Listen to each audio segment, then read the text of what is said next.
अध्याय 1 विचार और चरित्र हिंदी audiobook.com। हम वैसे ही हैं जैसा हम अपने मन में सोचते हैं। इस मुहावरे ने केवल हमारे संपूर्ण अस्तित्व को ही नहीं समेटा है, बल्कि यह हमारे संपूर्ण जीवन की हर एक दशा, दिशा और परिस्थितियों पर पूर्ण रूपेण खरा उतरता है। हमारा चरित्र हमारे संपूर्ण विचारों का ही संपूर्ण फल है। हम वास्तव में वही हैं जो हम सोचते हैं। जैसे बिना बीज के एक पौधा नहीं उग सकता, उसी तरह हमारे विचारों में छिपे हुए बीजों के बिना हमारा कोई भी कर्म उत्पन्न नहीं हो सकता। यह सूत्र उन सभी कर्मों पर भी बिना शर्त लागू होता है जिन्हें हम स्वप्रेरित या अपूर्वयोजित या फिर जिन्हें सोच समझकर किया जाता है। विचारों का मूल कर्म है और यही हमारे सुख दुख का फल है। अतः हम जो भी फल पाते हैं, चाहे वो मीठे हों या कड़वे, ये सभी हमारे विचारों का ही परिणाम होते हैं। हम आज जो भी हैं वह सब हमारे मन में उत्पन्न होने वाले विचारों के द्वारा रचित और निर्मित हैं।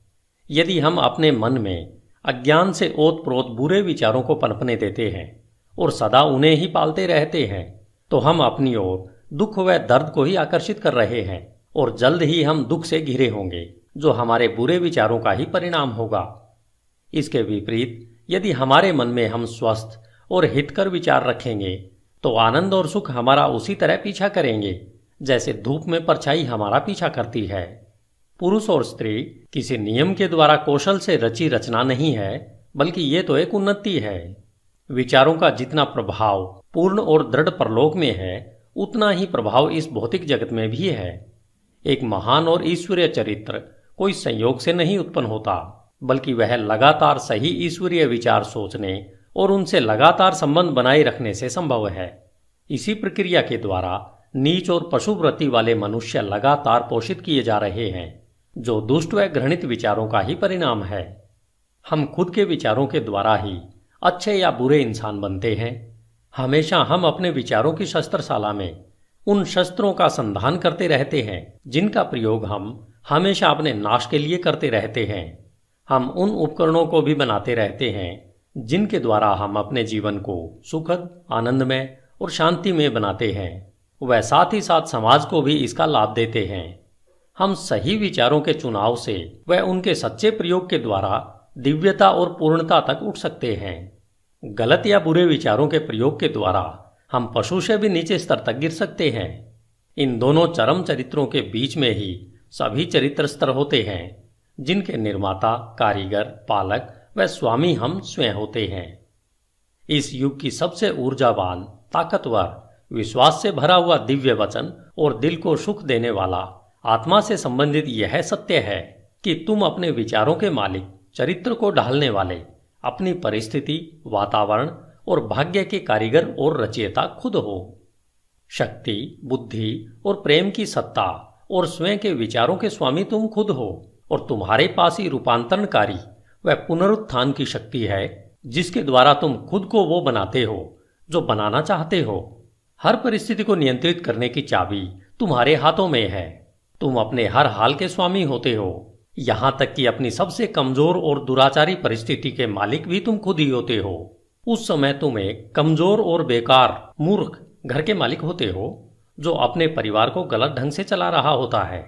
जब तुम अपनी इस दशा के बारे में सोचते हो और उस सूत्र को जिससे तुम्हारा अस्तित्व है को अपनी पूरी ताकत लगाकर ढूंढते हो, तब तुम एक बुद्धिमान स्वामी के नजरिए से अपनी सभी शक्तियों को बुद्धिमत्ता पूर्वक निर्देशित करते हो और अपने विचारों को एक सुखद, फलदायी रूप देने लगते हो।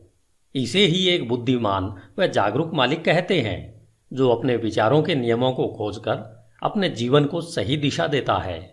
इस प्रकार खोज, प्रयोग, आत्मविश्लेषण और अनुभव के द्वारा अपने विचारों के सूत्र खोजकर आप भी एक बेहतरीन मालिक बन सकते हैं। आप जानते हैं कि सोने और हीरे को खोजने के लिए गहन खनन करनी पड़ती है।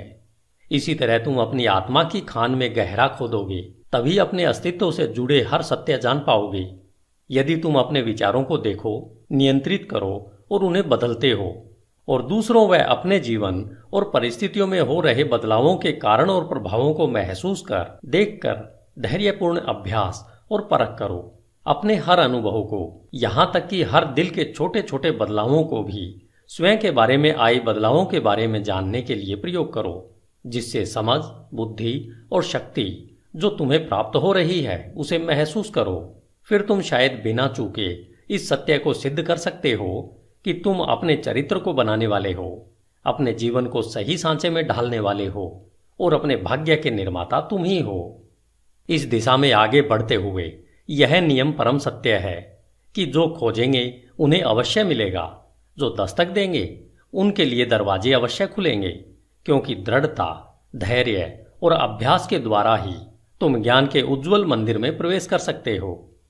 धन्यवाद। HindiAudiobook.com। आपका दिन शुभ हो। हिंदी ऑडियोबुक में आपका स्वागत है। अध्याय 2, परिस्थितियों पर विचार का प्रभाव।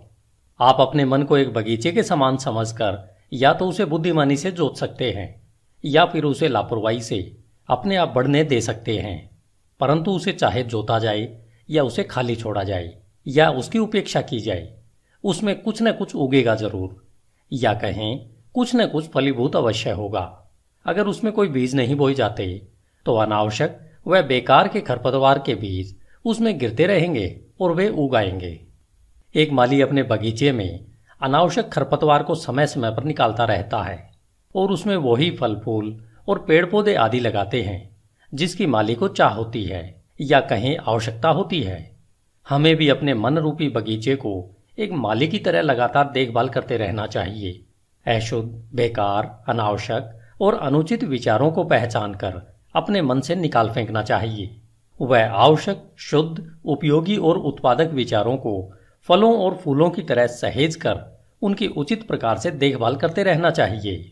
इस प्रक्रिया का पालन करते हुए उचित समय अवधि में आप जान पाओगे कि आप ही अपनी आत्मा के प्रमुख माली और रक्षक हो। आप ही अपने जीवन के निर्देशक हो। आप ही अपने अंदर विचारों के नियमों को प्रकट कर पाते हो।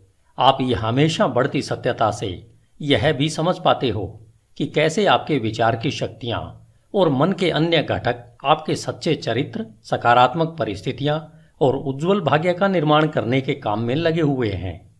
विचार और चरित्र एक समान होते हैं क्योंकि माहौल और परिस्थितियों के द्वारा ही चरित्र निर्मित होता है और प्रकट होता है। इस प्रकार आप हर समय यह देखेंगे कि आपके जीवन की बाहरी परिस्थितियां आपके अंतर्मन के विचारों से परस्पर जुड़ाव और तालमेल में रहेंगी। इसका मतलब यह बिल्कुल नहीं है कि हर समय जैसी आपकी परिस्थिति है वह आपके पूरे चरित्र को ही दर्शाती रहती है। इसका अर्थ यह है कि वे परिस्थितियां आपकी विचारधारा के किसी आवश्यक पहलू से उस समय के लिए इतना करीब से जुड़ी हुई हैं कि वे आपकी प्रगति के लिए आवश्यक हों। आज आप जिस भी स्थिति में हैं वह सब आपकी सत्ता के नियमों के कारण ही हैं। आपको इस जगह आपके विचार ही लेकर आए हैं। आपके जीवन की संरचना में संयोग नाम की कोई चीज नहीं है। जो भी है वह उस नियम का ही परिणाम है जो अचूक है। यह बात उनके लिए उतनी ही सही है जो अपनी परिस्थितियों के साथ तालमेल में कमी का अनुभव करते हैं, जितना कि उनके लिए जिन्हें लगता है कि वे परिस्थितियों से संतुष्ट हैं। एक प्रगतिशील और जागरूक सत्ता के रूप में आप जहां पर हो वहां इसलिए हो कि आप उससे सीख कर आगे बढ़ सको। जैसे आप परिस्थिति में निहित आध्यात्मिक शिक्षण को सीख लेते हो, वह निकल जाती है और दूसरी परिस्थितियों के लिए जगह बनाती है।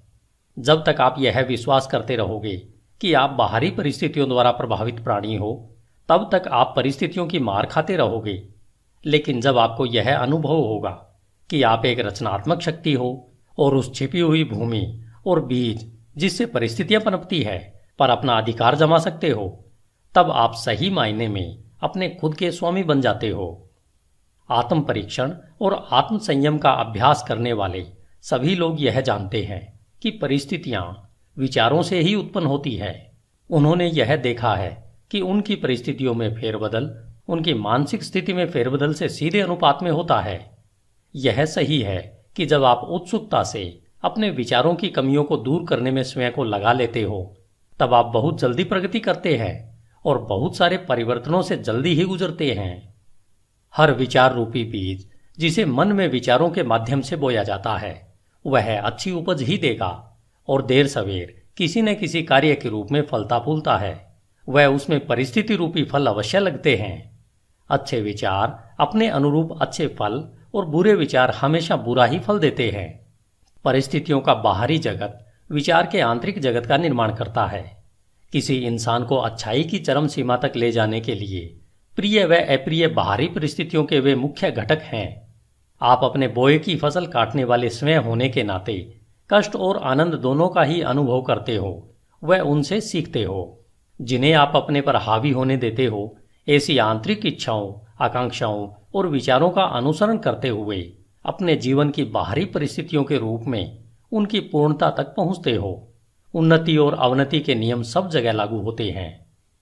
कोई भी व्यक्ति जब अवनति के निचले स्तर पर या जेल जाता है तो परिस्थिति की क्रूरता के कारण नहीं, बल्कि अपने तुच्छ विचारों और निम्नतम इच्छाओं के द्वारा जाता है। एक सच्चे मन वाला व्यक्ति एकाएक ही किसी बाहरी शक्ति के दबाव में आकर अपराध से नहीं घिर जाता। उसके मन में आपराधिक सूक्ष्म विचार गुप्त रूप से पनप रहा होता है, जो अवसर मिलते ही अपनी पूरी शक्ति से प्रकट होता है। परिस्थितियां व्यक्ति को नहीं बनाती, बल्कि उस व्यक्ति का विचार जैसा है उसके लिए वैसी परिस्थिति प्रकट करती है। सिवाय हमारे स्वयं के बुरे इरादों के ऐसी कोई भी परिस्थिति नहीं होती जो हमें बुराइयों या कष्ट की ओर नीचे ले जा सके। इसी प्रकार ऐसी भी कोई स्थिति नहीं हो सकती जो हमारी बिना अच्छी और सफल आकांक्षाओं को निरंतर उपजाए हमें पुण्य, सफलता और उससे जुड़े आनंद की ओर ऊपर न उठाए। इस प्रकार से हम यह जान जाते हैं कि अपने विचारों के स्वामी होने के नाते हम स्वयं को बनाते हैं, अपनी परिस्थितियों और वातावरण को आकार देते हैं और उसके रचयिता भी हम ही होते हैं। हम जो चाहते हैं उसे आकर्षित नहीं करते, बल्कि हम उसे अपनी ओर आकर्षित करते हैं जो हम हैं। हमारी महत्वाकांक्षाएं, हमारी पसंद और हमारी इच्छाएं कदम कदम पर निष्फल होती रहती हैं। हमारे आंतरिक विचार और इच्छाएं स्वयं की खुराक, जो चाहे अच्छा हो या बुरा, उसी के द्वारा पोषित होती है। वह दिव्यता जो हमें आकार देती है वह हमारी आत्मा है जो हमारे अंतर्मन में है। हम स्वयं के द्वारा ही बंदी बनाए गए होते हैं। हमारे स्वयं के विचार और कर्म हमारे भाग्य के जेलर हैं। यदि वे तुच्छ हैं तो हमें बंदी बनाते हैं, और अगर वे अच्छे हैं तो हमें मुक्त करते हैं। आपने कभी न कभी यह महसूस अवश्य किया होगा कि हमें वह नहीं मिलता जिसकी हम इच्छा करते हैं या जिसके लिए प्रार्थना करते हैं, लेकिन आपको पता है कि हमें वह मिलता है जो हम सही तरीके से कमाते हैं, क्योंकि हमारी इच्छाएं और प्रार्थनाएं तभी पूर्ण होती हैं जब वे हमारे विचारों और कर्म से तालमेल में होती हैं। इस दृष्टिकोण से देखें तो परिस्थितियों से लड़ने का हमारे जीवन में क्या अर्थ है? इसका सीधा सा अर्थ है कि हम हमेशा बाहरी प्रभावों से लड़ते रहते हैं, वह साथ ही साथ उसके कारणों को अपने मन में पोषित व संरक्षित करते रहते हैं। यह कारण या तो जागरूक बुराई या फिर अजागरूक कमजोरी का रूप धारण कर लेता है, लेकिन चाहे वह जो कुछ भी हो, वह धारण करने वाले के प्रयत्नों को दृढ़ता से रोकता है और किसी हल को खोजने को मजबूर करता है। हम में से ज्यादातर लोग अपनी परिस्थितियों में सुधार लाना चाहते हैं, परंतु स्वयं में बिल्कुल भी सुधार नहीं लाना चाहते, और इसलिए हम बंधन में रहते हैं। यदि हम सच्चे आत्म परीक्षण से मुंह नहीं छिपाएं तो हम कभी भी वह पाने से वंचित नहीं होंगे जो हमारा दिल चाहता है। यह सभी भौतिक विषयों के लिए उतना ही सही है जितना कि दैवी विषयों के लिए। यदि हम केवल संपत्ति प्राप्त करना चाहते हैं तो अपने लक्ष्य को पाने से पहले हमें अपने महान व्यक्तिगत त्याग करने के लिए तैयार होना चाहिए, और हम में से वे सशक्त और शांत जीवन चाहते हैं उनके लिए तो कितना और कुछ करना होगा। कुछ लोग जो गरीबी से बाहर निकलना चाहते हैं वे हमेशा इस बात के लिए व्याकुल रहते हैं कि उनके आसपास का माहौल और घरेलू सुख सुविधाएं सुधरने चाहिए, लेकिन इन परिस्थितियों को बदलने के लिए किए जाने वाले काम से जी चुराते रहते हैं। वे मानते हैं कि अपने मालिक जहां वे काम करते हैं उसे धोखा देते रहते हैं, क्योंकि उन्हें लगता है कि उन्हें बहुत कम तनख्वाह मिलती है, इसलिए वे जो कर रहे हैं वह सही है। ये लोग इस साधारण से मूलभूत सिद्धांत को नहीं समझ पा रहे हैं जो कि सच्ची समृद्धि का आधार है, और न केवल अपनी गरीब स्थिति से बाहर निकलने के लिए योग्य हैं, बल्कि बुरी परिस्थितियों के बारे में सोच सोचकर उसे वास्तव में अपने जीवन में आकर्षित कर लेते हैं। ऐसे लोग कमजोर, आलसी और हमेशा भ्रमित विचारों में जी रहे होते हैं। कुछ अमीर लोग हैं जो पेटुपन की वजह से लगातार दर्दनाक बीमारियों से ग्रस्त हैं। वे इन बीमारियों से छुटकारा पाने के लिए ढेर सारा पैसा खर्च तो करना चाहते हैं, परंतु ज्यादा खाने की आदत को बदलने के लिए तैयार नहीं है। वे ज्यादातर चटपटे और मजेदार खाने की अपनी इच्छा को हमेशा संतुष्ट करना चाहते हैं और अच्छा स्वास्थ्य भी चाहते हैं।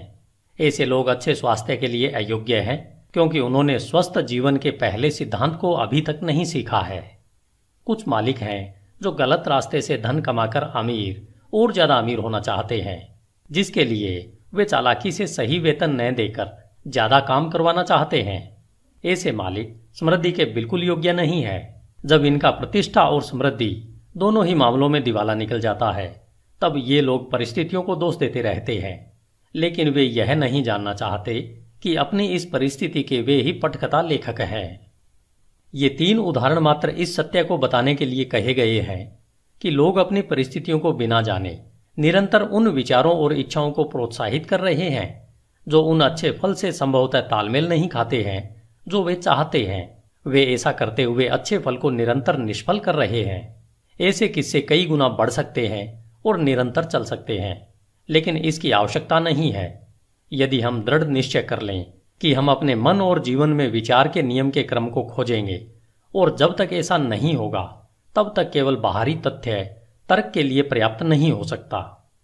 परिस्थितियां फिर भी इतनी जटिल हैं, विचार इतना गहराई से बैठा है और व्यक्ति व्यक्ति में प्रसन्नता की अवस्था इतनी भिन्न है कि हमारी समस्त आत्मदशा, जो हमें पता है, केवल जीवन के बाहरी पहलू के तहत किसी के द्वारा आंकी नहीं जा सकती है।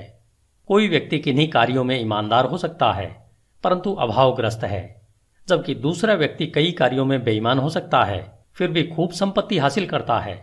और इसका अधिकतर मतलब निकाला जाता है कि कोई व्यक्ति इसलिए असफल होता है क्योंकि वह ईमानदार है, और दूसरा व्यक्ति इसलिए सफल है कि वह बेईमान है। और यह सतही निर्णय के फलस्वरूप होता है, जो यह मान लेता है कि बेईमान व्यक्ति लगभग पूरी तरह से भ्रष्ट है और ईमानदार व्यक्ति लगभग पूरी तरह से पुण्यात्मा है। गहन ज्ञान और विस्तृत अनुभव के आधार पर यह निर्णय गलत माना जाता है। बेईमान व्यक्ति में भी कुछ ऐसे प्रशंसनीय गुण हो सकते हैं जो दूसरों में नहीं है, और ईमानदार व्यक्ति में कुछ ऐसे दुर्गुण हो सकते हैं, चाहे सूक्ष्म ही क्यों न हो, जो दूसरों में नहीं होते हैं। ईमानदार व्यक्ति अच्छे विचारों और कर्मों के कारण अच्छा फल पाते हैं, परंतु अपने दुर्गुणों के कारण कष्ट का भी अनुभव करते हैं। बेईमान व्यक्ति उसी तरह से कष्ट या हर्ष का अनुभव करता है। मानव अहम को यह मानना अच्छा लगता है कि व्यक्ति अपने सद्गुणों के कारण कष्ट में होता है, परंतु जब तक हम अपने मन से हर रोगी, कटु और अशुद्ध विचार को निकाल नहीं फेंकते हैं और अपनी आत्मा से हर अस्वस्थ दाग को साफ नहीं कर देते हैं, तब तक हम उस स्थिति में नहीं हो सकते हैं जहां हम यह जान पाएं और घोषित कर पाएं कि हमारा कष्ट हमारे बुरे विचारों के कारण है, न कि हमारे अच्छे गुणों के फलस्वरूप है। उस परम पूर्णता के पथ पर पहुंचने से बहुत पहले हमें अपने जीवन और मन में कार्यशील उस महान नियम का पता चल जाएगा जो पूर्णतः न्याय संगत है, जो बुरे के बदले अच्छा या अच्छे के बदले बुरा नहीं देगा। जब हमें ऐसा ज्ञान होता है तब हम यह जान पाते हैं, अपने पूर्ण के अज्ञान और अंधेपन को देखते हुए, कि हमारा जीवन अभी और सदा से ही न्याय संगत रहा है। हमारे पूर्व के सारे अच्छे या बुरे अनुभव हमारे विकसित होते हुए फिर भी अविकसित आत्मा के ही उचित परिणाम है। अच्छे विचार और कर्म कभी भी बुरे परिणाम नहीं दे सकते, और इसके विपरीत भी इतना ही सही है कि बुरे विचार और कर्म कभी अच्छे सुखद परिणाम नहीं दे सकते। हम प्रकृति जगत में इस नियम को भलीभांति जानते हैं और समझते हैं। वह इसके अनुसार काम भी करते हैं कि आम के बीज से आम का पेड़ ही उगेगा और बबूल के बीज से केवल बबूल का पेड़ ही उगेगा और वैसे ही फल देगा। लेकिन कुछ ही इसे मानसिक व नैतिक जगत में समझते हैं, जबकि हमारे विचारों के मामले में भी यही नियम लागू होता है। वहां भी यह उतना ही सहज व अटल है। इसे न समझने पर हमें परेशानी उठानी पड़ती है, और तब ये नियम हमारी इच्छाओं के अनुरूप सहयोग नहीं देते हैं। कष्ट व पीड़ा गलत दिशा में लगाए गए गलत विचारों का प्रभाव है। यह एक संकेत है कि हमारा अपने आप से, अपने अस्तित्व के नियम से तालमेल नहीं रहा है। कष्ट का एकमात्र और उच्चतम कार्य है शुद्धि करना। वह सब जो बेकार और अशुद्ध है उसे जला देना। वे जो शुद्ध हैं उनके लिए कष्ट खत्म हो जाते हैं। एक बार जब सोने से मैल हट जाता है तो उसे जलाते रहने का कोई मतलब नहीं होता है। और इसी तरह से पूर्ण रूपेण शुद्ध व साक्षात्कारी पुरुष कष्ट में नहीं रहता। वह परिस्थितियां जिनका हम कष्ट से सामना करते रहते हैं वे हमारी मानसिक विसंगतियों का परिणाम है। वे परिस्थितियां जिनका हम कृपा व आनंद से सामना करते हैं वे हमारी मानसिक संगति का नतीजा है। कृपा, आनंद, मानसिक पवित्रता ही भौतिक संपत्ति की अधिकता का माप नहीं है और यह भी नहीं कि बुरे विचार ही एकमात्र कष्ट, क्लेश और दुख ही भौतिक संपत्ति की कमी का परिमाप है। कुछ लोग दुखी और अमीर होते हैं, कुछ लोग धन्य और अमीर भी होते हैं। पवित्रता और अमीरी तभी जुड़ते हैं जब धन को सही और विवेक से कमाया और इस्तेमाल किया जाता है। गरीब अधिक पीड़ा का अनुभव तब करते हैं जब उन्हें लगता है कि बिना वजह के उनका बोझ उन पर लाद दिया गया है। गरीबी और भोगाशक्ति दुख या कहें पीड़ा के दो चरम पहलू है। ये दोनों ही अस्वाभाविक है, मानसिक असंतुलन का नतीजा है। जब तक हम खुश, स्वस्थ और समृद्ध नहीं होते तब तक हमारी सही अवस्था नहीं होती। खुशी, स्वास्थ्य और समृद्धि का हमारी परिस्थितियों के आंतरिक और बाहरी स्थिति से तालमेल का ही परिणाम है। जब हम शिकायत व तिरस्कार करना बंद कर देते हैं और उस छिपे हुए नियम को जो हमारे जीवन को संचालित करता है उसे ढूंढना शुरू करते हैं, तब हम खुश, स्वस्थ और समृद्ध होना शुरू कर देते हैं। और जब हम अपने मन में उस संचालित करने वाले घटक को अपना लेते हैं तब हम दूसरों पर अपने कष्ट का कारण होने का आरोप लगाना बंद कर देते हैं और हम सशक्त और स्वस्थ विचारों को अंतर्मन में बढ़ाने लगते हैं। हम परिस्थितियों पर चीखना चिल्लाना बंद कर देते हैं। वह अपनी तीव्र प्रगति के लिए अपने अंदर छिपी हुई शक्तियों और संभावनाओं को खोज करके एक साधन के रूप में प्रयोग करना शुरू कर देते हैं। इस सत्य का प्रमाण हर इंसान में है और इसलिए नियमित आत्म परीक्षण और आत्म विश्लेषण की सरल पड़ताल द्वारा इसे जाना जा सकता है। हम मूलभूत तौर पर अगर अपने विचारों को बदलते हैं तो हम अपने जीवन की भौतिक परिस्थितियों में आए त्वरित बदलाव को देखकर आश्चर्यचकित रह जाएंगे। कभी कभी हमें लगता है कि हम अपने विचारों को गुप्त रख सकते हैं, परंतु ऐसा नहीं है। वे जल्दी ही आदत में बदल जाते हैं और आदत परिस्थितियों का रूप ले लेती है। बुरे और निम्न स्तर के विचार आक्रोश और नशे की आदत बनाते हैं, जो पीड़ा, कष्ट और गरीबी का रूप लेते हैं। किसी तरह के भी विनाशकारी विचार अनसुलझी थकाऊ आदतें बन जाती है, जो ध्यान भंग करने वाली और विपरीत परिस्थितियों का आकार ले लेती है। डर, संशय और अनिर्णायक विचार कमजोर और बेमेल आदतों का रूप ले लेते हैं, जो असफलता, गरीबी और निर्भरता की परिस्थितियों के रूप में आकार लेती है। आलसी विचार बेईमानी और गंदगी का रूप लेते हैं, जो गरीबी व नीचता का आकार लेती है। घृणित और दंडनीय विचार हिंसा और आरोप लगाने की आदत का रूप लेते हैं, जो चोट लगने व दंड मिलने वाली परिस्थितियों का आकार लेते हैं। हर तरीके से स्वार्थी विचार स्वार्थीपन का रूप लेते हैं, जो उन परिस्थितियों को आकर्षित करते हैं जो दुखदायी होती है। दूसरी ओर हर तरह के सुंदर विचार कृपा और अच्छाई का रूप लेते हैं, जो प्रिय और सुखद परिस्थितियों को आकार देते हैं। रचनात्मक विचार आत्मसंयम और संतुलित मन का रूप लेते हैं, जो शांति और विश्रांति की परिस्थितियों का आकार लेती है। साहस, आत्मनिर्भरता और निर्णय के विचार सशक्त और फलदायी आदतों का रूप लेते हैं, जो सफलता, प्रचुरता और मुक्ति की परिस्थितियों को आकार देती है। ऊर्जापूर्ण विचार सफाई पसंद व उद्यमी आदतों को आकार देती है। मृदुल व क्षमाशील विचार मृदुलता की आदत का रूप लेते हैं, जो सुरक्षित व स्वस्थ परिस्थितियों को आकार देती है। प्रेमपूर्ण और निस्वार्थ विचार दूसरों के लिए स्वयं को भूल जाने की आदत का रूप लेते हैं, जो निश्चित और स्थायी प्रचुरता व सच्ची समृद्धि की परिस्थितियों को आकार देती है। लंबे समय तक एक ही तरीके की विचारधारा, चाहे वह अच्छी हो या बुरी, चरित्र और परिस्थितियों पर अपना प्रभाव अवश्य छोड़ती है। हम अपनी परिस्थितियां प्रत्यक्ष तरीके से नहीं चुन सकते, लेकिन अपने विचारों को चुन सकते हैं और इस तरह अप्रत्यक्ष रूप से अवश्य ही परिस्थितियों को आकर्षित कर सकते हैं। प्रकृति हमारे साथ है, हमारे अपने द्वारा काम करती है, जिससे कि हम इन विचारों का आनंद उठा सकें, जिन्हें हम पोषित करते हैं, और ऐसे अवसर प्रस्तुत होते हैं जो जल्दी ही अच्छे और प्रभावशाली विचारों को सतह पर ले आते हैं। जैसे ही हम अपने नकारात्मक और विनाशकारी विचारों को त्यागते हैं, पूरा संसार हमारे प्रति मधुर हो जाता है और हमारी मदद करने को तैयार हो जाता है। जैसे ही हम अपने कमजोर और दूषित विचारों से दूर जाने लगते हैं, हर तरफ ऐसे अवसर उमड़ने लगते हैं जिससे कि हमारे सशक्त संकल्प को मदद मिले। जैसे ही हम अच्छे विचारों को बढ़ावा देते हैं तो कोई भी दुर्भाग्य हमें शर्म और कष्ट से नहीं घेरता है। संसार हमारा बहुरूपदर्शी कैलिडोस्कोप है और हर क्षण जिन विभिन्न रंगों को प्रस्तुत करता है वे हमारे सतत उभरते विचारों के अद्भुत चित्र हैं। धन्यवाद। HindiAudiobook.com। आपका दिन शुभ हो। Hello friends, Hindi audio book में आपका स्वागत है। अध्याय 3, शरीर और स्वास्थ्य पर विचार का प्रभाव। As a man thinketh, written by James Allen. हमारा शरीर हमारे मन के आदेशों का अक्षरशः पालन हमेशा एक सेवक की तरह करता है। यह मन के हर क्रियाकलापों का पालन करता है, चाहे फिर वे सोच विचार कर चुने गए हों या स्वतः प्रकट हुए हों। मन के दूषित, नकारात्मक व बुरे विचारों के कारण हमारा शरीर बीमार पड़ जाता है, जिससे हम पतन की ओर अग्रसर होते हैं। और अगर हमारे मन में खुश, सुंदर, स्वस्थ और सकारात्मक विचार हैं तो इनकी आज्ञा पर हमारा शरीर सुंदर, सफल और यौवन से भरपूर सुसज्जित हो जाता है। रोग और स्वास्थ्य की भी परिस्थितियों की तरह हमारे विचारों में जड़ें होती है। रोगग्रस्त विचार अपने लिए आपके शरीर को बीमार बना लेंगे।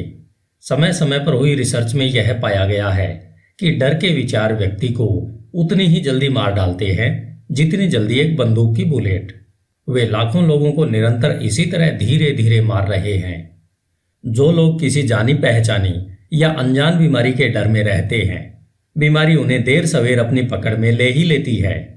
बीमारी की यह चिंता जल्द ही पूरे शरीर को निरुत्साहित कर देती है और रोग को शरीर में प्रवेश करवाने के लिए इसे कमजोर बना देती है। नकारात्मक व अशुद्ध विचार चाहे शारीरिक तौर पर प्रहार न करे, लेकिन नाड़ी मंडल पर नकारात्मक प्रभाव अवश्य डालते हैं और उन्हें कमजोर कर देते हैं। सुंदर, सकारात्मक, शुद्ध व प्रसन्न विचार शरीर को जोश और लावण्य से सुसज्जित करते हैं। शरीर नाजुक और ढलने वाला यंत्र है। यह उन विचारों पर तत्काल प्रतिक्रिया करता है जो उस पर प्रभाव डालते हैं। आपके विचार करने की आदत के कारण विचार किए गए विचारों का प्रभाव आपके शरीर पर अवश्य पड़ता है। चाहे आपने अच्छे या बुरे पर विचार किया हो, प्रभाव अवश्य पड़ेगा। जब तक लोग नकारात्मक विचारों को फैलाते रहेंगे, तब तक उनमें अशुद्ध और जहरीला रक्त बहता रहेगा। शुद्ध हृदय और मनन से शुद्ध जीवन और शुद्ध शरीर उत्पन्न होता है। दूषित व नकारात्मक मन से दूषित व नकारात्मक शरीर व जीवन ही उत्पन्न होते हैं। विचार ही कर्म, जीवन और प्रकटीकरण का स्रोत है। स्रोत को अगर शुद्ध करेंगे तो सब शुद्ध हो जाएगा। अच्छे स्वास्थ्य की चाहत में जो लोग भोजन का तरीका या शैली बदलते हैं, यह तब तक उनकी मदद नहीं करेगा जब तक वे अपने विचारों को नहीं बदल लेते हैं। जब हमारे विचार शुद्ध होंगे, तब हमें अशुद्ध भोजन की चाह ही नहीं रह जाएगी। जिन्होंने अपने विचारों को सशक्त व शुद्ध किया है, उन्हें किसी भी हानिकारक जीव से डरने की आवश्यकता नहीं है। स्वस्थ विचार स्वस्थ आदतें बनाते हैं। यदि आप शरीर को पूर्ण स्वस्थ रखना चाहते हो तो अपने मन की रक्षा करो। यदि आप अपने शरीर का नवीनीकरण करना चाहते हो तो मन को सुंदर बनाओ। दुर्भावना, ईर्ष्या, निराशा, नकारात्मकता और उदासी के विचार शरीर के स्वास्थ्य और उसकी चमक को लूट लेते हैं। चिड़चिड़ा चेहरा एकाएक नहीं बनता है, वह उग्र विचारों से बनता है। झुर्रियां जो चेहरे पर खराब दिखती हैं, वे मूर्खता, पीड़ा और घमंड के कारण उत्पन्न होती है। आप अवश्य ही किसी न किसी ऐसे बूढ़े चेहरे को जानते होंगे जो तेजस्वी और एक छोटे बच्चे की तरह मुस्कुराहट के साथ चमक से भरा हुआ होगा। और ऐसे चेहरे भी आप अवश्य देखते होंगे जो निराशा की झुर्रियों के कारण उम्र से पहले ही बूढ़े दिखाई देने लगे होंगे। एक चेहरा खुशी व सकारात्मकता का व दूसरा चेहरा नकारात्मकता व बुरे निराशाजनक विचारों का परिणाम है। एक सशक्त शरीर, चमकीला, खुश और शांत चेहरा तब तक ही रह सकता है जब तक आप अपने मन में हर्ष, सद्भावना और शांत विचारों को आने की खुली छूट देते हो। बुजुर्ग लोगों के चेहरों पर सहानुभूति की झुर्रियां होती है। जो सशक्त और शुद्ध विचारों से बनती है, लेकिन बहुत सी नकारात्मक भावनाओं द्वारा भी बनती है। इनमें हम तब तक फर्क नहीं कर सकते जब तक उनके विचारों को न जान लें। जिन्होंने धर्म संगत जीवन जिया है, उनका जीवन एक अस्त होते सूर्य की तरह शांतिपूर्ण, स्तब्ध और मृदुल हो चुका होता है।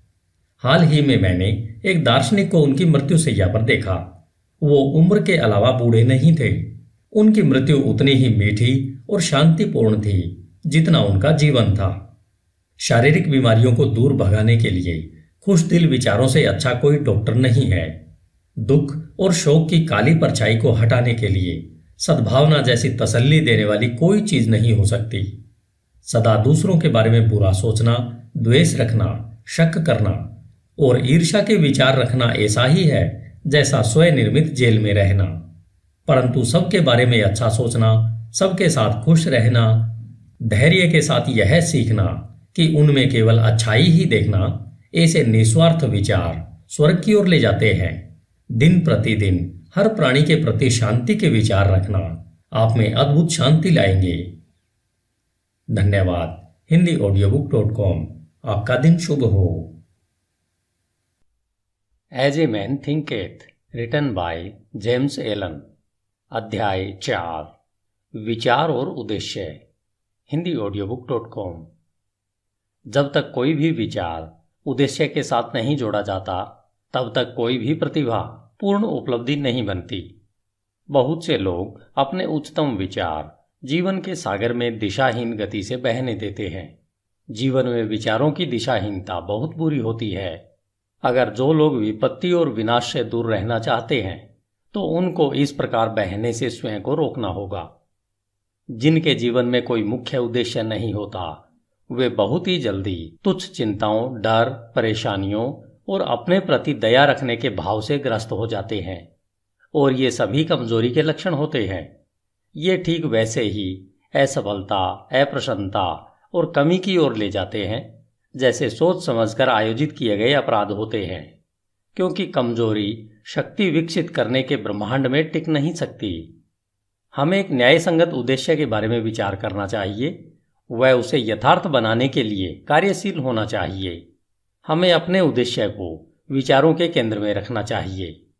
उद्देश्य बनाते समय हमारी प्रकृति कैसी है, उसके अनुसार वह आध्यात्मिक या फिर भौतिक लक्ष्य का रूप ले सकता है।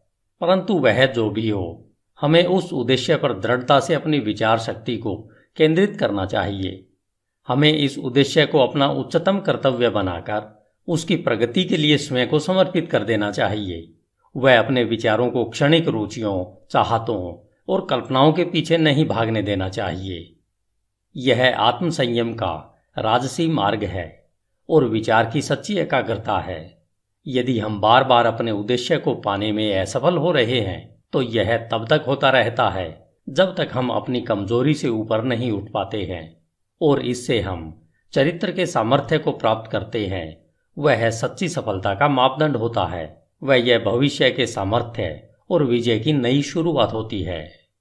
जिनका कोई महान उद्देश्य नहीं होता है, उन्हें अपने विचारों को कर्तव्य के अचूक प्रदर्शन पर केंद्रित करना चाहिए, फिर चाहे उनका कार्य कितना ही छोटा क्यों न दिख रहा हो। केवल इसी तरीके से विचारों को एकत्रित करके केंद्रित किया जा सकता है। वह संकल्प और ऊर्जा को विकसित किया जा सकता है।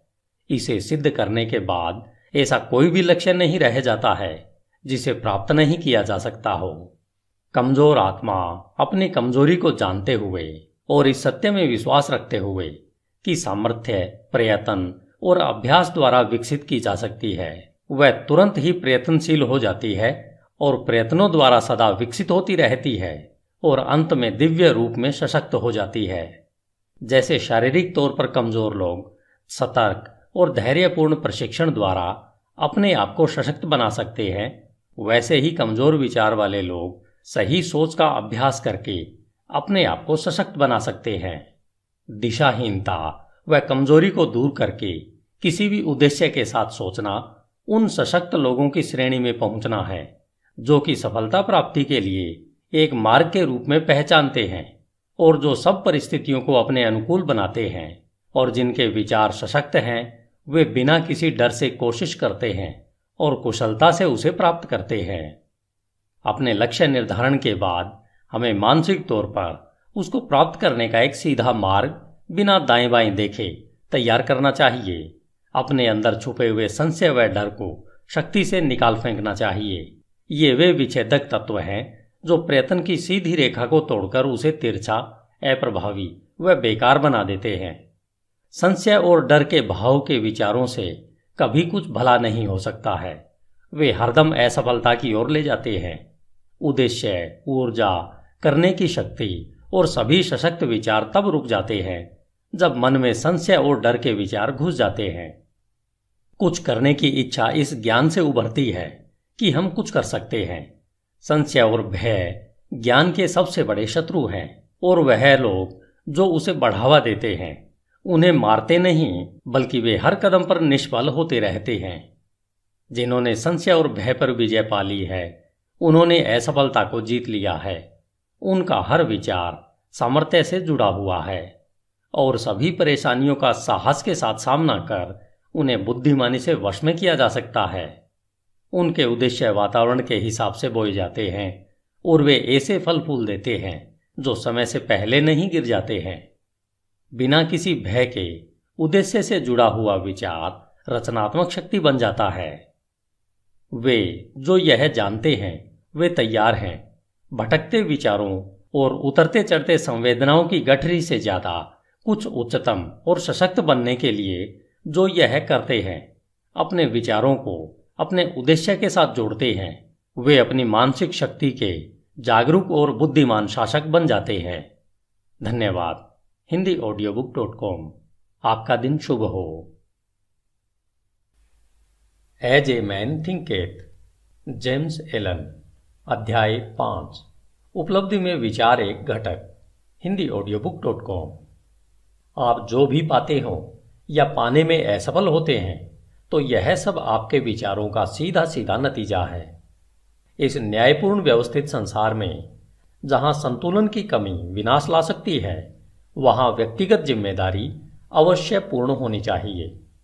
आपकी ताकत या कमजोरी, सफलता या असफलता, जय या पराजय, सुख या दुख जैसी कोई भी दशा केवल आपकी ही है, किसी दूसरे की नहीं है।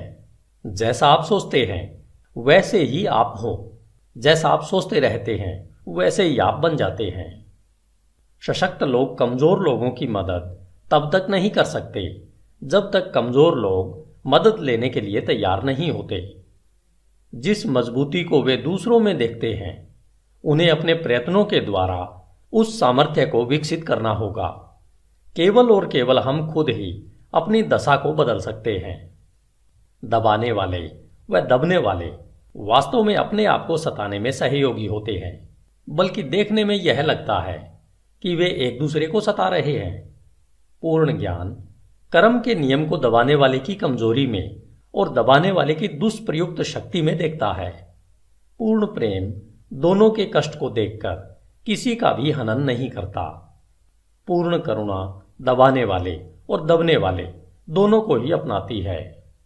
जिन्होंने कमजोरी पर विजय पा ली है और सभी स्वार्थी विचारों को त्याग दिया है, जो न तो अत्याचारी हैं और न ही वह है जिन पर अत्याचार हो रहा है, वे मुक्त हैं। कुछ पाने से पहले, जो चाहे सांसारिक वस्तुएं हों, हमें अपने विचारों को अति भोगवादी होने से ऊपर उठाना चाहिए। हमें सफलता पाने के लिए सभी स्वार्थों को नहीं तो कुछ को तो छोड़ना ही होगा। अगर हमारे सभी विचार भोगवादी हैं, जिससे हम न तो ठीक प्रकार से सोच सकते हैं और न ही ठीक योजना बना पाते हैं, इसलिए हम ज्यादातर क्षेत्रों में असफल होते हैं। हमने अभी तक अपने विचारों को प्रभावशाली तरीके से नियंत्रित नहीं किया है और इसलिए हम गंभीर जिम्मेदारियों को अपनाने के योग्य नहीं होते। हम न तो अकेले कोई कार्य करने में स्वतंत्र हैं और न ही अकेले खड़े रहने में। हमने जो विचार चुने हैं हम उनके द्वारा सीमाबद्ध हैं। बिना त्याग के न तो प्रगति हो सकती है न कोई उपलब्धि मिल सकती है। वह हमारी सांसारिक सफलता इस बात के सीधे अनुपात में होगी कि हमने किस हद तक स्वार्थी भोगाशक्त विचारों पर काबू पा लिया है और अपने मन को अपनी योजनाओं के विकास और अपने संकल्प और आत्मविश्वास को सशक्त करने में लगाया है। हम जितनी उच्चता अपने विचारों में लाएंगे, उतने ही ज्यादा धर्म संगत, सही और आदर्शवादी हम बन पाएंगे और उतनी ही ज्यादा हमारी सफलता होगी। वह हमारी उपलब्धियां उतनी ही अधिक आशीर्वादित व स्थायी होंगी। लोभी, बेईमान व दुष्ट इंसान का साथ ब्रह्मांड कभी नहीं देता, लेकिन सरसरी तौर पर लग सकता है कि ऐसा हो रहा है। वह ईमानदार, उदार हृदय व पुण्यात्मा की मदद करता है। समस्त योगों के महान शिक्षकों ने यह अलग अलग तरीके से दुनिया को बताया है कि इसको जानने व सत्य साबित करने के लिए आपको विचारों को उच्च करके अपने आप को पुण्यात्मा बनाने में कार्यरत रहना है। बौद्धिक उपलब्धियां ज्ञान की खोज या जीवन और प्रकृति में सुंदरता व सत्य की खोज में अर्पित विचारों का नतीजा है। ऐसी उपलब्धियां कई बार महत्वाकांक्षाओं व अभिमान से जोड़ी जा सकती है, परंतु वे इन विशेषताओं का परिणाम नहीं है, वरन लंबे और कठिन परिश्रम का व शुद्ध और निस्वार्थ विचारों का स्वाभाविक नतीजा है। आध्यात्मिक उपलब्धियां पवित्र महत्वाकांक्षाओं की सिद्धि है। जो लोग लगातार पुण्य व उच्च विचारों की भावना रखते हैं, जो उन सब पर चिंतन करते हैं जो शुद्ध व निस्वार्थ हैं, सूर्य और चंद्र की पूर्णता की तरह अवश्य ही अपने चरित्र में पुण्यात्मा व ज्ञानी बनते हैं और एक प्रभावशाली और धनी स्थिति तक ऊपर पहुंचते हैं। हम संसार में उच्च सफलता पा सकते हैं और आध्यात्मिक लोक में भी उच्च स्थिति तक उठ सकते हैं, और दंभी, स्वार्थी व दूषित विचारों को अपने में समाकर हम कमजोर और दुर्भाग्यशाली स्थिति में गिर सकते हैं। सही विचार द्वारा प्राप्त विजय को केवल सार्थकता द्वारा ही बनाए रखा जा सकता है। जब सफलता मिलना तय होता है तो बहुत से चूक जाते हैं और शीघ्र ही असफलता को चखते हैं। समस्त उपलब्धियां चाहे व्यापार, बौद्धिक या आध्यात्मिक जगत में हो, निश्चित रूप से निर्देशित विचारों का फल है और उसी नियम के अधीन है और उसका वही तरीका है। फर्क सिर्फ प्राप्ति के लक्ष्य में है। वे जिन्हें बहुत कम मिलता है उन्हें थोड़ा त्याग भी करना चाहिए, और जो ज्यादा प्राप्त करते हैं उन्हें ज्यादा त्याग करना चाहिए। वे जिन्हें उच्चतम मिलता है उन्हें महान त्याग करना चाहिए। धन्यवाद। HindiAudiobook.com। आपका दिन शुभ हो। As a man thinketh, James Allen. अध्याय 6, परिकल्पनाएं और आदर्श। स्वप्न देखने वाले इस संसार के मसीहा हैं। जिस तरह से दृश्य जगत अदृश्य द्वारा पोषित है, उसी तरह मानवता सभी परीक्षाओं, गलतियों और कष्ट में उसके योगी स्वप्न देखने वालों की सुंदर परिकल्पनाओं द्वारा पोषित होती है। मानवता अपने स्वप्न दृष्टाओं को भूल नहीं सकती। वे उनके आदर्शों को ऐसे ही फीका पड़कर मर जाने नहीं दे सकती। वह उनमें रहती है। वह उन्हें वास्तविकताओं जैसा मानती है, जैसे कि एक दिन वह उन्हें देखेगी और जान पाएगी। संगीतकार, मूर्तिकार, चित्रकार, कवि, पैगंबर, ऋषि ये जगत के परे की दुनिया के बनाने वाले हैं, स्वर्ग के शिल्पकार हैं। यह जगत सुंदर है क्योंकि ये इसमें रहते हैं। उनके बिना श्रमकारी मानवता मिट जाएगी। जो अपने हृदय में एक सुंदर परिकल्पना को व उच्च आदर्श को संजोते हैं, एक दिन उसे साकार कर पाएंगे। कोलंबस ने एक दूर देश की कल्पना को संजोया था और उसने उसे खोज निकाला। कोपरनिकस ने संसारों की अनेकता और एक विस्तृत ब्रह्मांड के होने की परिकल्पना को पोषित किया था और उसने उसे प्रकट भी किया। भगवान बुद्ध ने निष्कलंक सुंदरता और पूर्ण शांति के आध्यात्मिक जगत की परिकल्पना को संजोया था और उन्होंने उसमें प्रवेश भी किया। अपनी परिकल्पनाओं को पोषित करो, अपने आदर्शों को पोषित करो।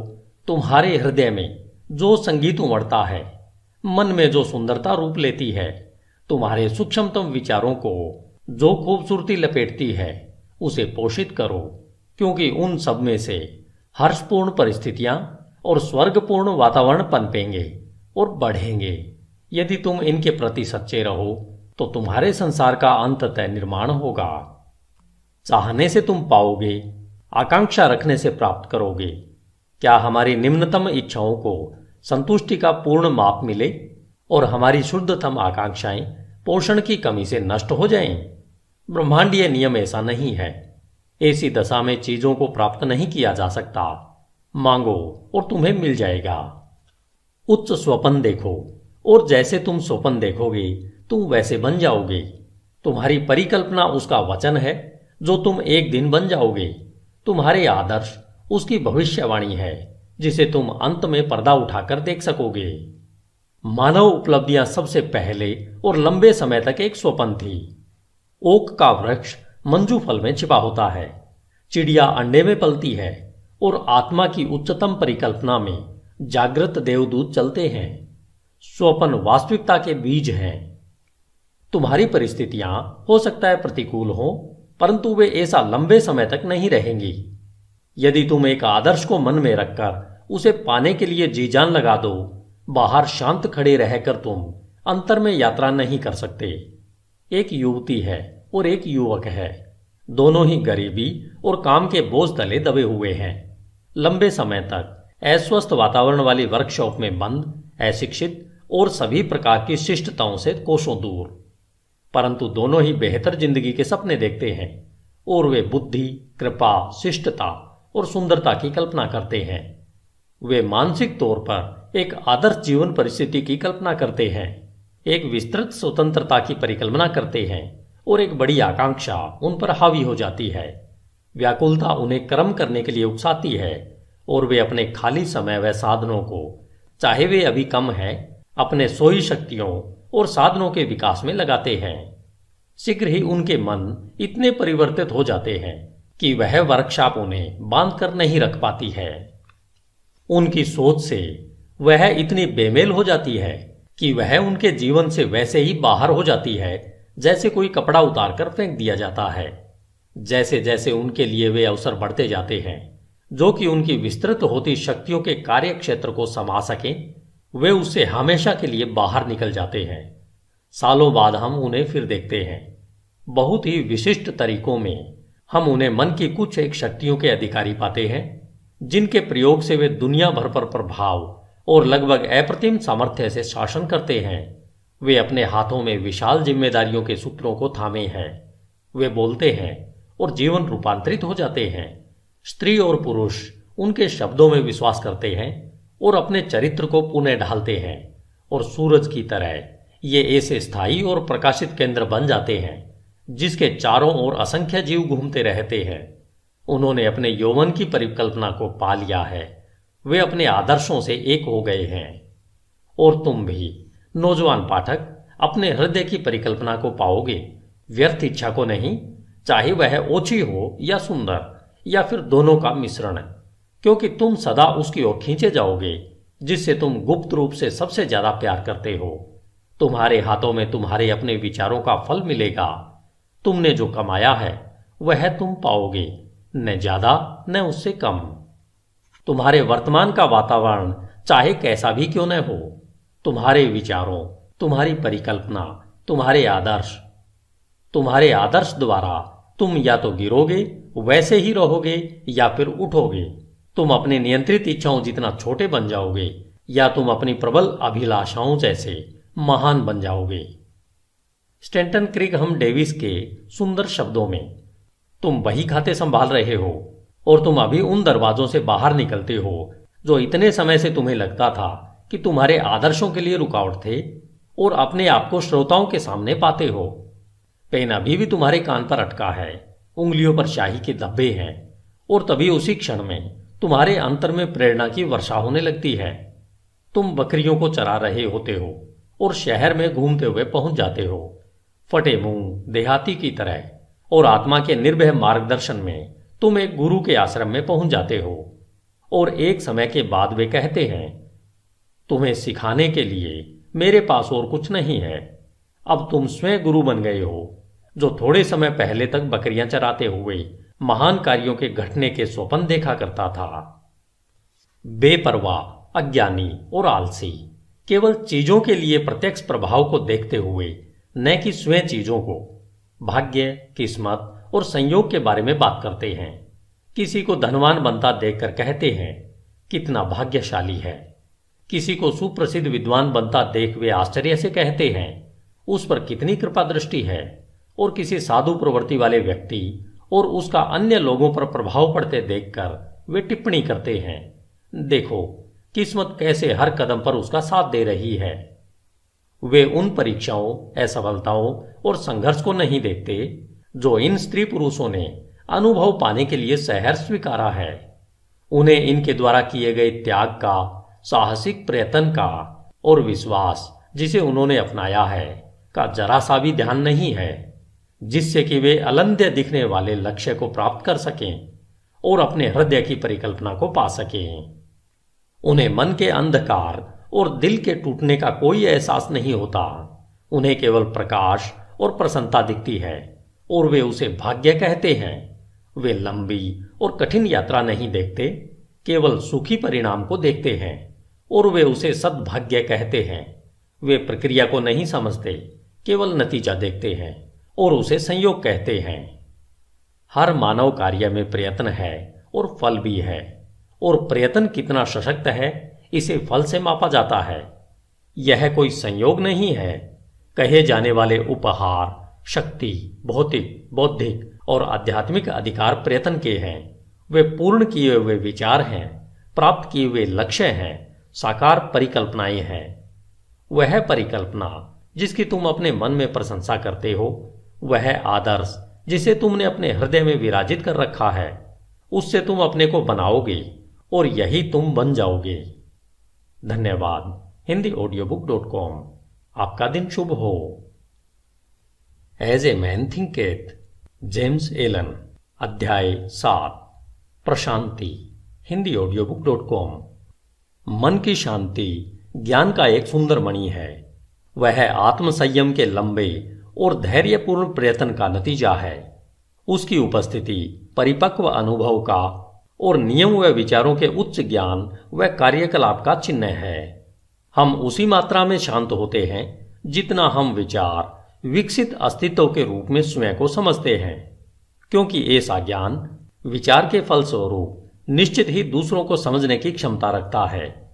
और जैसे हम सही समझ को विकसित करते हैं और कारण व प्रभाव के आधार पर आंतरिक भावनाओं व विचारों को अधिक स्पष्टता से समझते हैं, हम चीखते चिल्लाते नहीं और चिंतित व दुखी नहीं होते।